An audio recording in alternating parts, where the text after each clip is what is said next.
దేశవ్యాప్తంగా 540 రైతు సంఘాలు సంయుక్త కిసాన్ మోర్చా ఆధ్వర్యంలో ఢిల్లీ సమీపంలో అత్యంత శాంతియుతంగా ఉద్యమాన్ని నిర్వహించినటువంటి సందర్భం దరిమిలా లిఖితపూర్వకంగా హామీ ఇచ్చి కూడా రైతులు కోరినటువంటి సమగ్ర పంటల ఉత్పత్తి వ్యయానికి 50% కలిపి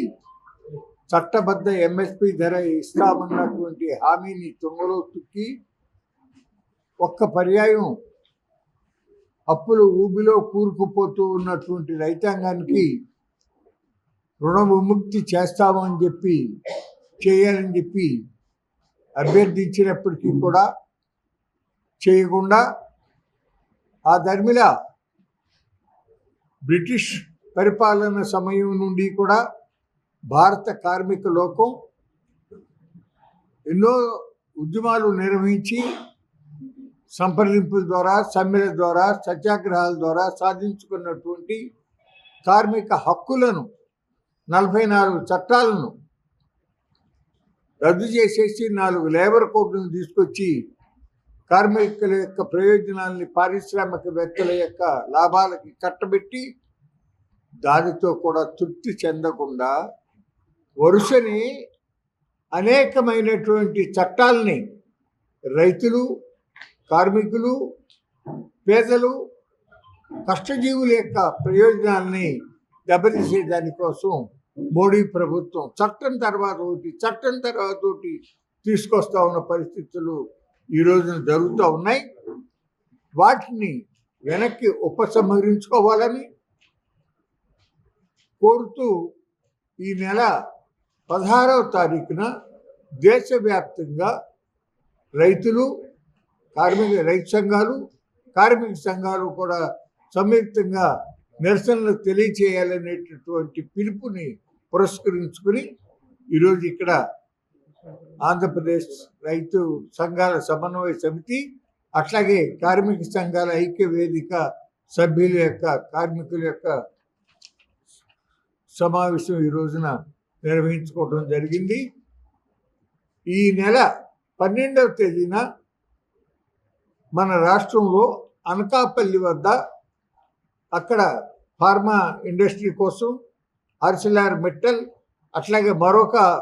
పెద్ద పరిశ్రమ కోసం వేలకు వేల ఎకరాల భూములు ఎక్వైర్ చేసేటటువంటి ప్రయత్నాన్ని రాష్ట్ర ప్రభుత్వం చేస్తూ ఉంటే అక్కడ ఉన్నటువంటి పేదలు రైతులు దళితులు అట్లాగే మత్స్యకారులు వారందరూ కూడా అక్కడ నిరసనలు తెలియజేస్తూ ఉంటే వారికి మద్దతుగా వారితో పాటు ఉద్యమంలో కృషి చేస్తూ ఉన్నటువంటి కార్మిక నాయకుడు రైతు సంఘాలలో కలిసి పనిచేస్తూ ఉన్న అప్పలరాజు గారి మీద అత్యంత దుర్మార్గంగా పీడీ యాక్ట్ పెట్టినటువంటి సందర్భం. దాన్ని వ్యతిరేకించుతూ వెంటనే వారిని విడుదల చేయాలి. ఈ విధంగా భారత రాజ్యాంగం ప్రసాదించినటువంటి హక్కుల మేరకు కృషి చేస్తూ ఉన్నటువంటి రైతు సంఘాలు కానీ కార్మిక సంఘాల నాయకులను కానీ అరెస్టులు చేయటము, వాళ్ళ మీద తప్పుడు కేసులు పెట్టడము, పీడీ యాక్టులు పెట్టడం ఇటువంటిది తగదు. ఇటువంటి చర్యలకు పూనుకోవద్దు అని చెప్పి 12వ తేదీన జిల్లా కలెక్టర్లకి ద్వారా రాష్ట్ర ప్రభుత్వానికి ఒక వినతి పత్రాలు ఒక హెచ్చరిక కూడా తెలియజేయాలని చెప్పి ఈరోజు సమావేశంలో అనుకోవడం జరిగింది. అట్లాగే ఈ దుర్మార్గమైనటువంటి చట్టాలు వరుసనే ఇందాక చెప్పినవే కాకుండా విత్తన బిల్లు ఇవాళ తప్పుడు విత్తనాలతో డూప్లికేట్ విత్తనాలతో నకిలీ విత్తనాలతో రైతులకి ఎంత నష్టం జరిగినప్పటికీ కూడా నష్టపరిహారం ఊసే లేకుండా సహకార సంఘాలలో ఇప్పటిదాకా సభ్యులకు ఉన్నటువంటి ఓటింగ్ దానిని ఎవరు ఎక్కువ పెట్టుబడి పెడితే వాళ్ళకి ఆ పెట్టిన పెట్టుబడి ప్రకారంగా షేర్లు ఉండేటటువంటి విధానం తీసుకొచ్చి సహకార సంఘాలు సామాన్యమైనటువంటి రైతులు కానీ ప్రజల యొక్క చేతుల్లో లేకుండా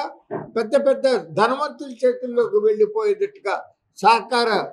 చట్టాల్లో మార్పు కానీ, అట్లాగే ఈ రోజున వ్యవసాయానికి కానీ, లేక పేదవారికి కొంత మేరకు విద్యుత్తుని కొంత సబ్సిడీతో ఇస్తూ ఉన్నటువంటి విధానానికి మంగళం పాడాలని విద్యుత్ చట్టం తీసుకొచ్చి, అట్లాగే లేబర్ కోడ్లు ఇవన్నీ కూడా ఇటువంటి దుర్మార్గమైనటువంటి చట్టాలు తీసుకొచ్చిన దానికి నిరసనగా ఆ చట్టాలని ఈ నెల 14వ తారీఖున భోగి మంటలలో వేసి తగలబెట్టాలి అనేటటువంటి నిర్ణయాన్ని కూడా ఈరోజు మా సమావేశంలో తీసుకోవడం జరిగింది. ఆ తర్వాత 16వ తారీఖున మొత్తం అన్ని గ్రామాలలో అట్లాగే మండల కేంద్రాల్లోనూ కూడా రైతులు కార్మికులు కూడా ఉభయులు కూడా ఆ చట్టాలని వ్యతిరేకించుతూ నిరసన ప్రదర్శనలు నిర్వహించాలని చెప్పేటువంటి నిర్ణయం తీసుకోవడం జరిగిందని చెప్పి ఈ సందర్భంగా మీకు తెలియజేస్తూ ఉన్నాము. అటువంటి కార్యక్రమాలన్నిటికీ కూడా మీ మీడియా మిత్రులు కూడా మాకు పూర్తిగా సహాయ సహకారాలను అందించాలి. ఇంకొక మాట చెప్పాలంటే మీ మీడియా మీద కూడా ఈ రోజున ప్రభుత్వం, మోడీ ప్రభుత్వం చాలా దుర్మార్గంగా దాడి చేస్తూ ఉంది. అనేక మంది నిష్పక్షపాతంగా ప్రజలకు సమాచారం అందజేస్తూ ఉన్నటువంటి మ్యాగజైన్లు కానీ, పుస్తకాలు కానీ, పత్రికలు కానీ వాటి ఎడిటర్లని కూడా ఈ రోజున తప్పుడు కేసులు పెట్టి వాళ్ళని కూడా హెరాస్ చేస్తూ ఉన్న పరిస్థితులు కూడా చూస్తూ ఉన్నారు. వాళ్ళ మీడియాను కూడా దాదాపు ఒక 80-90% గుప్పెట్లో పెట్టుకున్నటువంటి పరిస్థితి పెట్టుకుని వాస్తవాన్ని ప్రజలకు తెలియజేయనివ్వకుండా పచ్చి అబద్ధాలని అక్కడ ప్రధానమంత్రి గారు కానీ, ఇక్కడ ముఖ్యమంత్రి గారు కానీ మాట్లాడుతూ ఉన్నప్పటికీ కూడా అదే ప్రజలకి ప్రసారం చేస్తూ ఉన్న పరిస్థితులు కూడా మీరు గమనిస్తూ ఉన్నారు. అందువల్ల సామాన్య ప్రజల యొక్క ప్రయోజనాలను పరిరక్షించే దానికోసం మీ వంతు సహకారాన్ని కూడా అభ్యర్థిస్తున్నాం.